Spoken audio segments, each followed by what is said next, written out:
नमस्कार, कैसे हैं आप सब? हमारे घर की दहलीज, हमारे घर की डेहरी बहुत मायने रखती है हमारे लिए। डेहरी पर बैठकर कभी भी भोजन नहीं करना चाहिए, डेहरी पर बैठकर रुदन नहीं करना चाहिए और कभी भी घर से आते-जाते समय डेहरी पर पैर पटक कर नहीं चलना चाहिए। ये सब क्रियाएँ करने से माता लक्ष्मी क्रोधित होती हैं, उनकी कृपा प्राप्त हमें नहीं होती है। इन चीज़ों का ध्यान हमें रखना चाहिए। इससे संबंधित एक बहुत ही प्यारी सी कथा है। आइए हम आज एक कथा सुनते हैं। एक समय की बात है कि माता लक्ष्मी भ्रमण करने के लिए निकली। भ्रमण करते हुए उनकी दृष्टि जल पर पड़ी, जो कि समुद्र का जल था। इतना शीतल और निर्मल जल था, उसे देखकर माता लक्ष्मी के मन में आया कि आज हम समुद्र में स्नान करेंगे।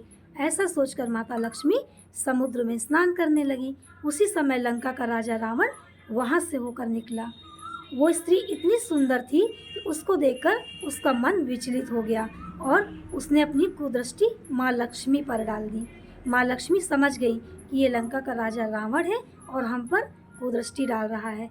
महारानी घबरा गई और घबराकर उन्होंने एक पत्थर का रूप धारण कर लिया और जाकर समुद्र के तल पर छिप गई। जब रावण ने देखा कि वो स्त्री उनसे छिप रही है तो रावण को क्रोध आया। रावण अहंकारी भी था। उसने उसी अवस्था में तपस्या चालू कर दी।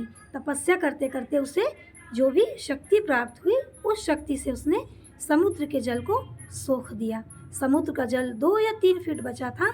रावण नीचे उतरा और हाथ डालकर वही पत्थर निकाल के ले आया जो माता लक्ष्मी का प्रतीक था। उसे लाकर लंका के मुख्य दरवाजे पर लगा दिया और रावण जब भी आता और कहीं जाता तो उसमें पैर मार के जाता, डेयरी पर पाँव पटक के जाता। ऐसा करते करते काफ़ी समय व्यतीत हो गया। लक्ष्मी जी एक दिन प्रकट हुई और उसे श्राप दे दिया कि हे रावण, तुमने मेरा अपमान किया है।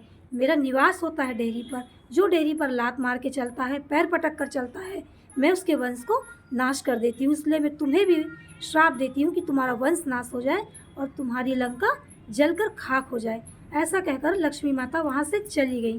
धीरे धीरे समय व्यतीत हुआ और सच में लंका पूरी खाक हो गई। रावण का पूरा वंश नाश हो गया। इसीलिए कहते हैं इन चीज़ों का ध्यान रखना चाहिए। लक्ष्मी माता की कृपा हम सब पर बनी रहे, यही कामना है। जय माँ लक्ष्मी। अगर आपको कहानी अच्छी लगी हो तो लाइक कीजिए, सब्सक्राइब कीजिए। धन्यवाद।